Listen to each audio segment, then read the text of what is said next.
Hey all, welcome to Meteorology Lab. We're starting our first real week of spring here. Things are getting underway and the sky is even starting to look like a definite warm season here. A little bit of cumulus showing up there and some broken cirrus up above that. And that's solidly subtropical cirrus debris there.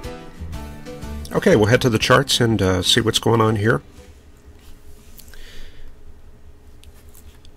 Got a receding high in the Midwest region right there, 1028 millibars, and that's heading out to the southeast right there. And you can see that instead of this front plunging all the way down into the Gulf, it's just kind of become stationary from Louisiana to Arkansas and up to Denver. So it hasn't even passed through that area yet. Then further out west, we've got a warm air mass in place in that region. Excuse me. Large area of dry air here. The green overprint is mixing ratio, so we can see that the driest air is in the Four Corners area. And the higher mixing ratios are lurking down in the south. There's the 10 gram per kilogram line.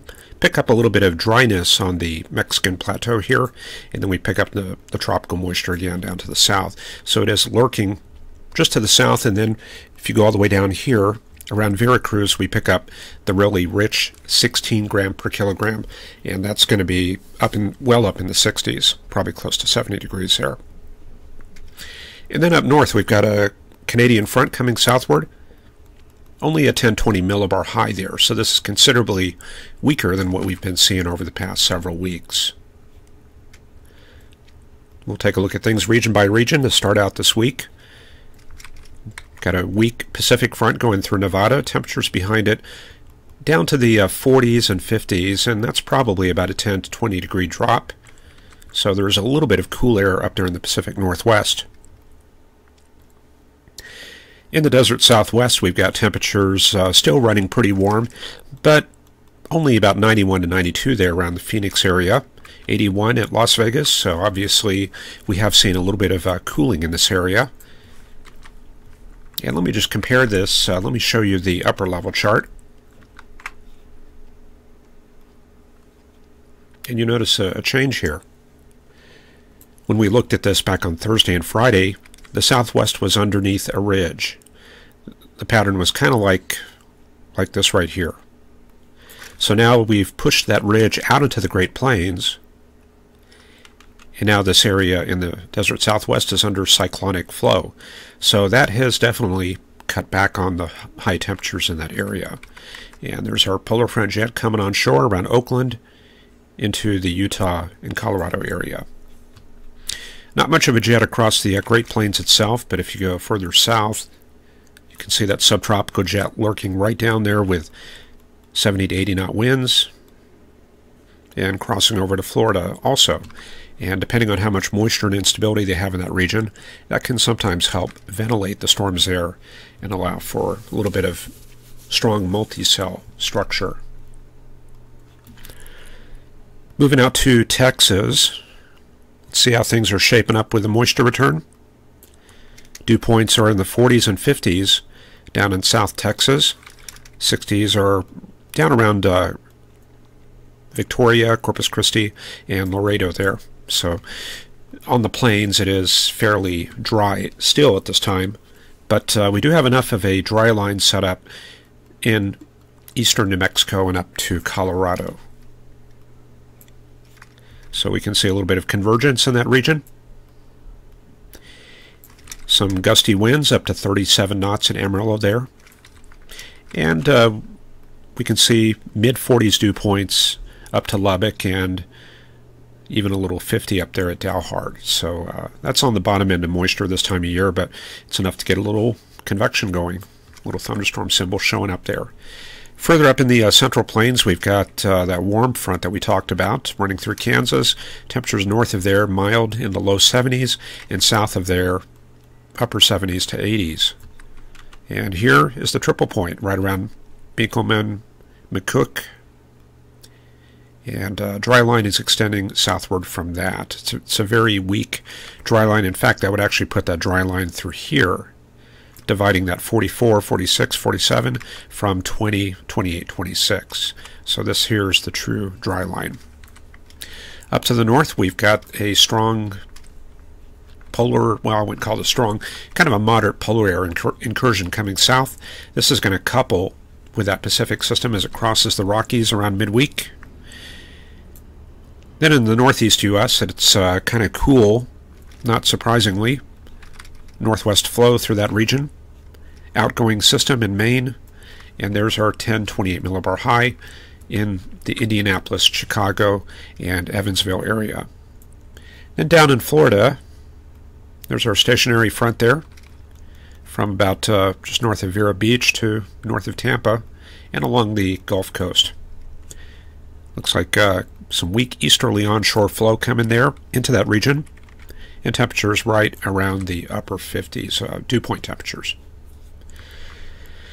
Okay, so it sounds like I'm kind of reciting kind of like a long list of what's happening weather-wise at this time, but that's also helping to solidify in my mind what's happening, because I've only gone through the surface and upper air charts just very briefly when I was setting this up. Other than that, I'm still kind of in the dark, same as many of you just joining. So we can start putting it together here at the national scale. This is the pressure analysis.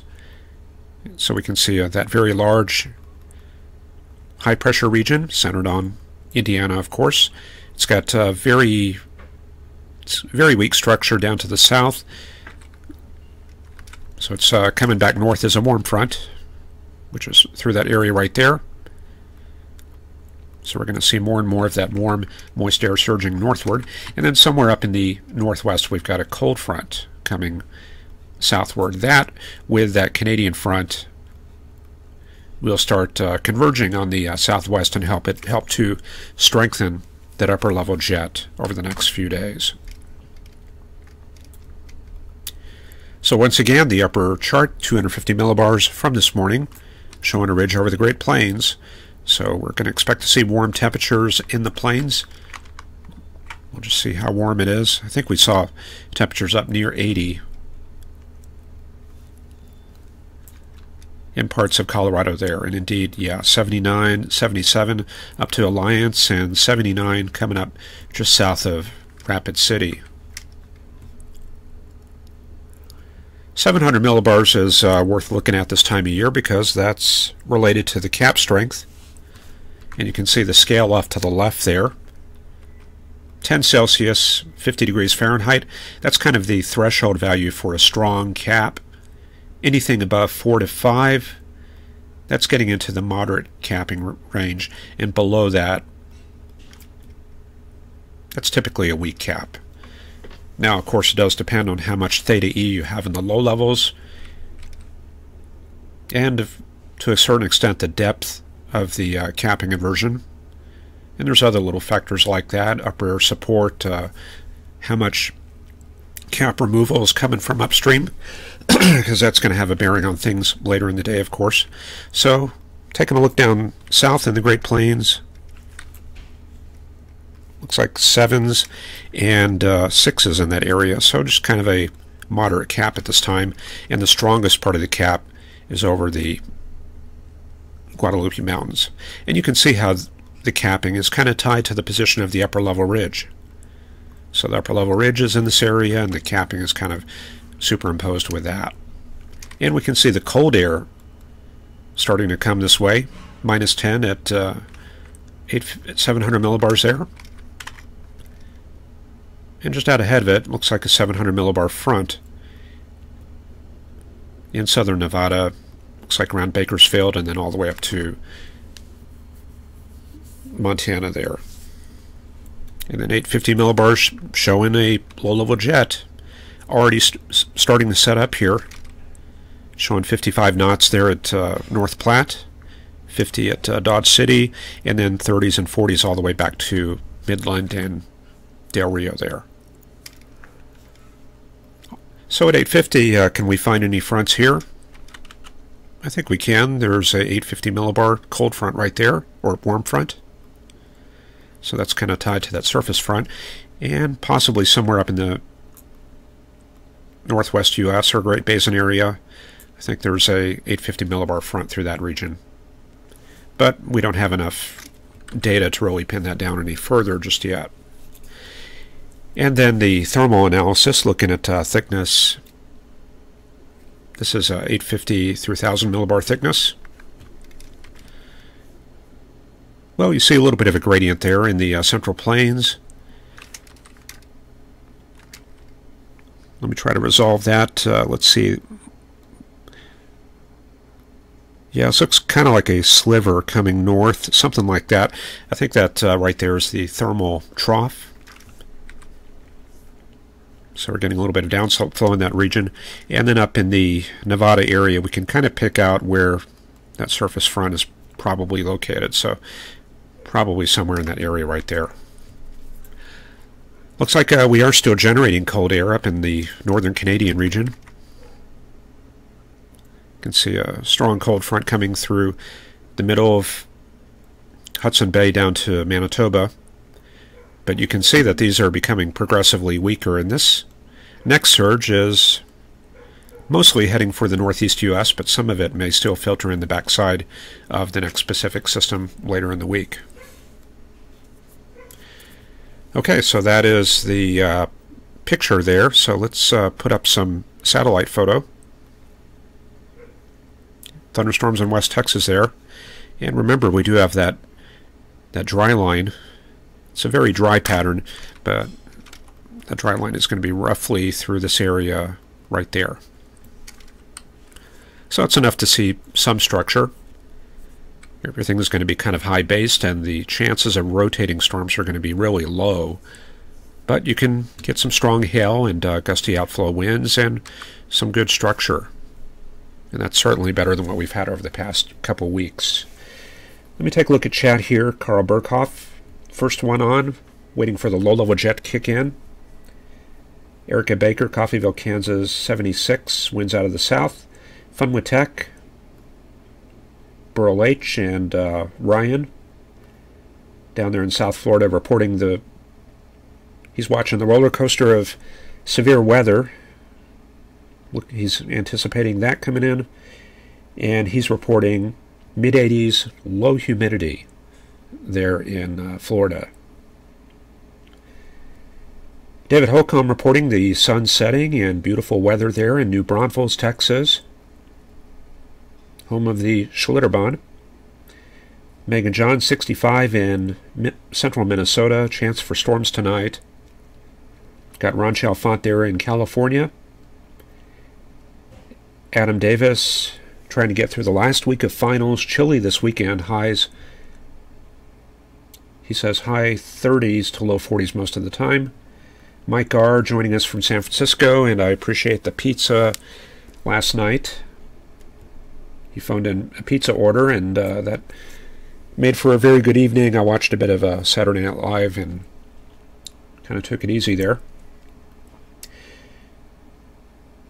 Megan John looking for the first storm chance of the season. David Moore reporting mid-80s. Windy, dew points on the rise.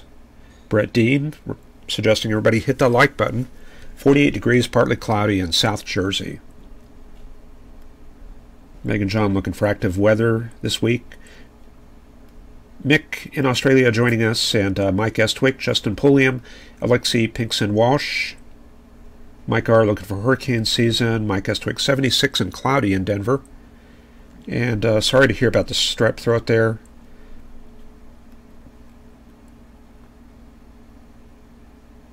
Megan John has finals week also. And she'll have the meteorology degree with a GIS, Geographical Information Systems minor. So congratulations. That's definitely a good pairing of skills there. Brian reminding us, NHC conference 30 days away at FIU campus. And let me just go quickly through the rest of these messages. Electric Dog is here. And Thomas Fortner, very windy there. Sioux Falls, gust up to 38 knots. And I appreciate that, Mike. Like Alexander Woods, looking at model data. Okay. Yeah, let's go ahead and keep things moving and start getting focused on this week. There's a close look at the storms, by the way, out there in West Texas. So it's got kind of a pancaked appearance on the anvils. We don't see the kind of the circular structure and the strong overshoots and gravity waves. This is more kind of a garden variety convection here. So there's a bit of that overshooting top. And there's more of it down there south of Roswell.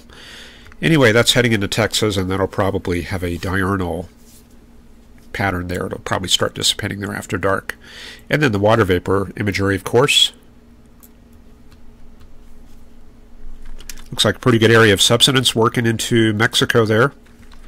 We can see the anticyclonic cusp of that subtropical jet.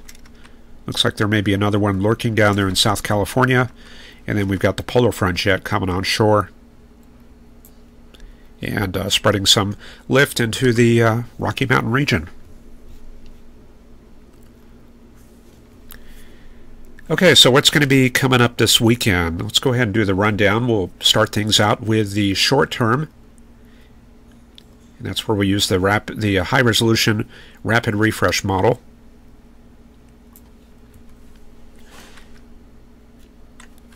And the first thing we'll do is run this up to the current time and try to kind of validate how well this is verifying.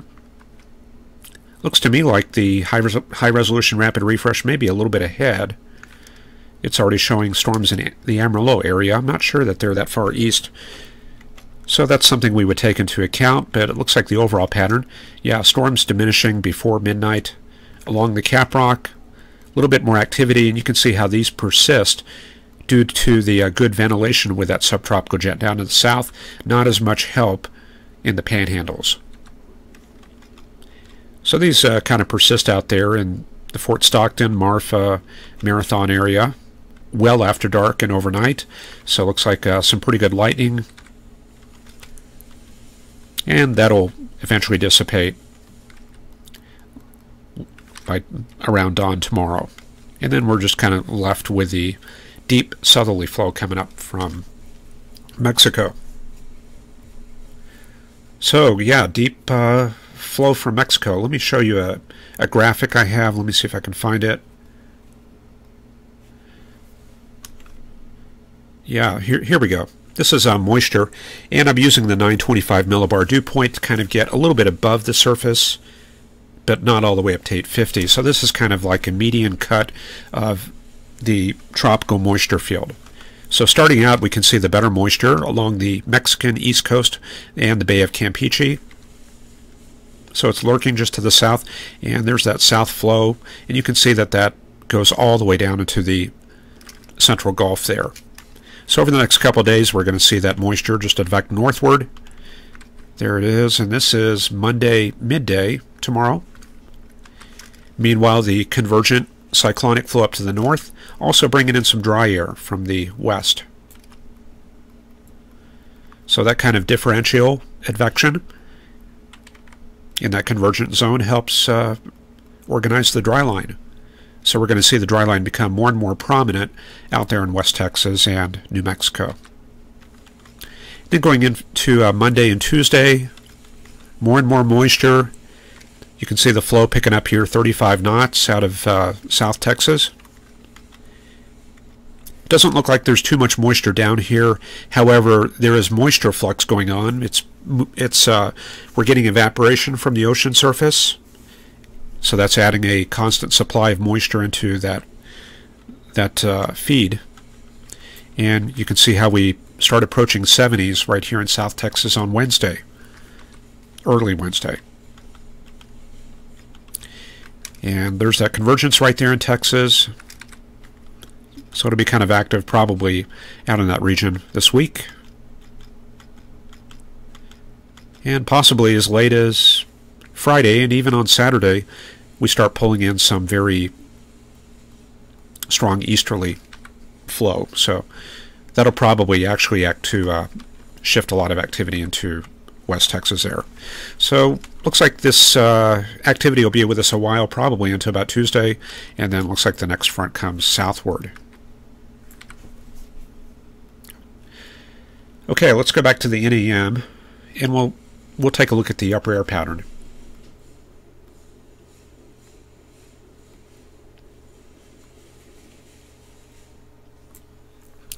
So here's the 500 millibar heights and vorticity. So starting out, we've got pretty much a channeled jet through this region here. And then for tomorrow, this is going to be early morning hours. We're showing a shortwave moving through California there. So this is probably approaching the Central Plains. And let's see where that ends up. That'll be approaching the high plains. Looks like late Monday. So the area of lift is going to be out ahead of that. So we should see some stronger storms out in this region here for tomorrow afternoon. Very strong flow persisting there in the desert southwest. Going into Tuesday, here comes another short wave. Jet stream is running like that. So let's see, we're going to expect to find the surface front, maybe something like this. So that's the suggested pattern there.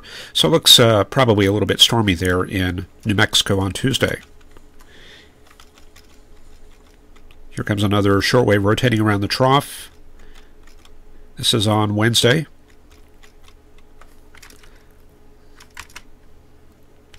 So here's the area of ascent right there, moving out into the Great Plains. It looks like this trough has actually slowed down a bit.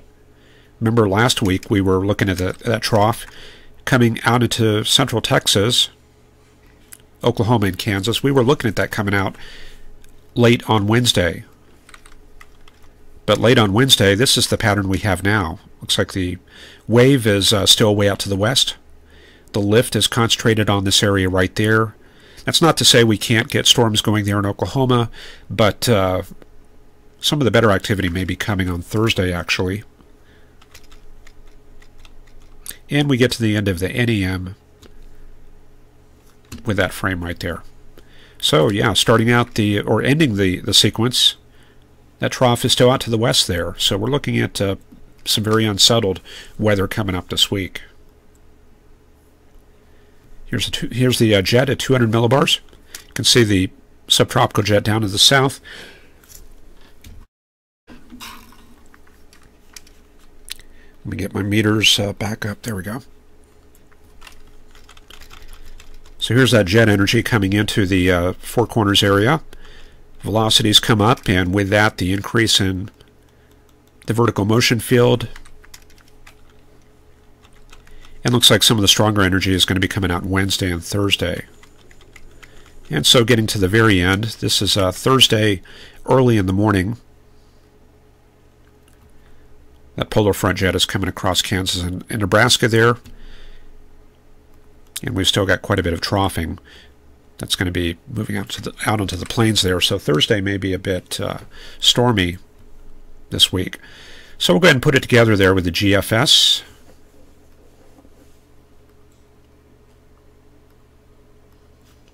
If I can find it, I've got probably about 50 tabs open. Okay, that's the NEM.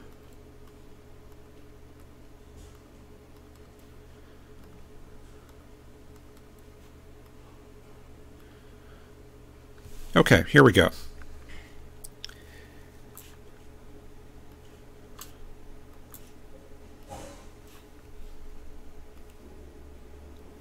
So this is the GFS forecast. We can see the front out there, back there in California, and let's see what happens over the next couple of days. Looks like that front is starting to cross over into Arizona there, coming into western Colorado. Still advecting the south flow there onto the Great Plains, dry line across West Texas. This is on early Tuesday. And what we can see here is the flow slowly strengthening, and we start getting these thickness falls out there in California. And now the front is somewhere around here. So let me show you something about that front. One way we can analyze that is to take the 925 millibar temperature. So let's take a look out there in this region right here and see if we can track the front over the next couple of days. Can we see it in this region? It's very difficult to find. We've got probably some Pacific air coming in this region. Looks like the mountains are kind of distorting the picture a little bit. So we'll bring this up to Tuesday. Looks like there's been kind of a very gradual cool down in this area right here. So this is suggesting the front is somewhere like this. A better way to pick this up is to use the temperature anomaly. So when these other tools are of no help, temperature anomaly can really sort things out for you. Let me see if I can find that.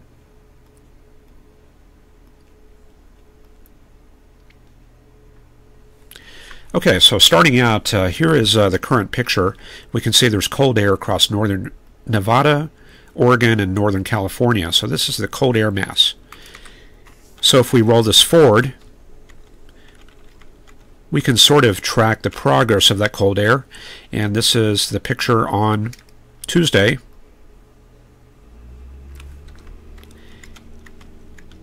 And then on Wednesday.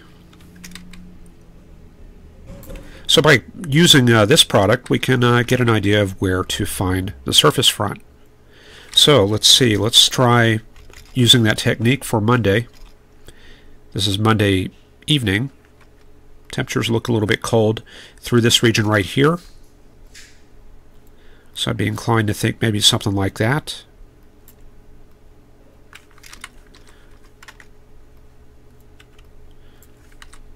Then for Tuesday, we can see that cold air has made some progress into Arizona and Utah there. So the front is definitely past that region. But temperatures are kind of warm still in El Paso and Albuquerque. So it looks like our front has moved into western New Mexico. Maybe something like that. And then going out to Wednesday, now El Paso and Albuquerque are cold. So it looks like our front is in eastern New Mexico. Probably something like that right there. And we'll check out Thursday. So very slow progress with that front. Now it's coming into West Texas. Now we see better delineation of that front there in Nevada or Nebraska there. So there we go. And temperatures look 14 degrees Fahrenheit below normal in Denver. And then we go up to Friday. Okay, now we can see some sort of boundary coming south. Things look to be pretty warm up north, so I've kind of lost our position. So we have to go back to some of the other tools for that. So at that point I've kind of lost it. I think our system may have kind of dissipated in this area. But this temperature anomaly product will get us all the way to Friday or Saturday. So that's a good way of tracking the cold air mass because that's what creates the upper level height falls in this region. And that's tied to the position of the jet and so on. So there's that cold air coming out for Wednesday.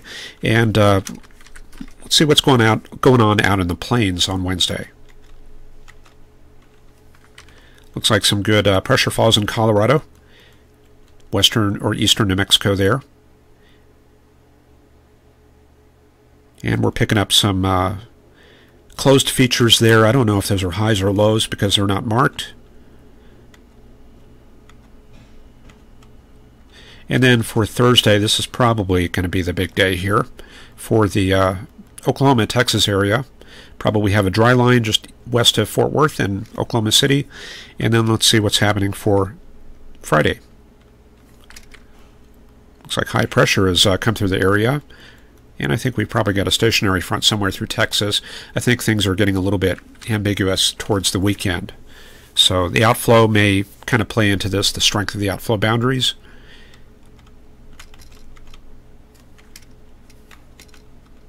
I think what's happening is we probably got that next cold air mass gradually oozing southward through Texas, and now, yeah, that would explain the easterly flow over the weekend through that region. So the upslope flow storms are back across the Big Bend, and let's see what we're looking at for next week.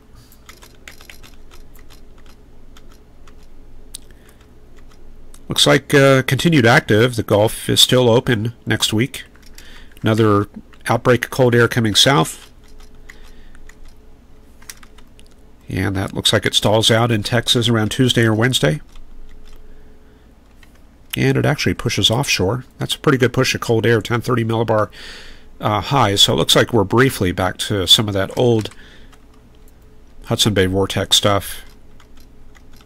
So that'll kind of clear us out, I guess, for the 5th through the 10th. And then things get stormy out in the Pacific once again. So yeah, we're going to be kind of busy this week, and then kind of a break next week, I think. Although, you know, May can definitely surprise you there. That's really the time we get all kinds of unpredictable weather. And we may see some, certainly some action through that period too. And let me just check the ECMWF real quick. This is the Tuesday morning chart. So some pretty good pressure falls out there in southeastern Colorado. And looks like a series of stable, well, yeah, I'm not going to call these stable waves. They're kind of weak frontal systems. Those are going to be moving up the boundary towards the Great Lakes. And then towards the weekend, let's see what happens. Yeah, there comes the Pacific High, slowly filtering in. And you can see by the anomaly product, what's happening is there's been lots of modification of that air mass. Here's the product for Saturday.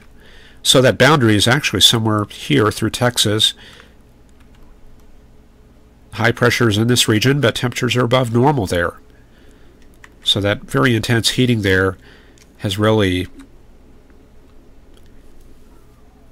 kind of impacted that that high there. So not much left of that cold air mass. And then next week, there's the next high moving through the Great Lakes. And then the reappearance of the next Pacific system moving inland. And then towards the very end, the 9th here, looks like another blob of cold air forming up north. And that'll probably make it down for the weekend around the 11th and 12th. Okay, so I think that's about all I got for this evening.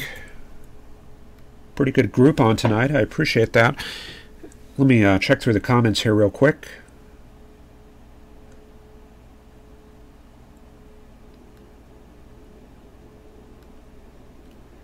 Got Michelle Curlin here, late to lab.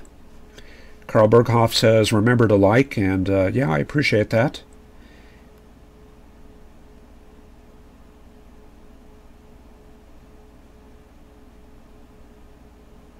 And Ryan Toomey says, Rick Smith has posted up on Twitter for updates around the Midwest. So anyway, we're going to have some storms this week, and we'll be back tomorrow at the usual time and look at potential for this week. And if we have any major severe weather going on, and we're talking like moderate risk, that kind of thing, for the Great Plains, then we're going to go back on and do a special program during the afternoons. And I'd be thinking maybe around Wednesday to Thursday that we're going to do that. And we'll get back into that hand analysis, and we'll cover some mesoscale analysis also, storm scale forecasting, that kind of thing. So it should be fun. Okay, well anyway, I'm going to go ahead and head out, so you all have a good evening, and we'll see you tomorrow. Take care.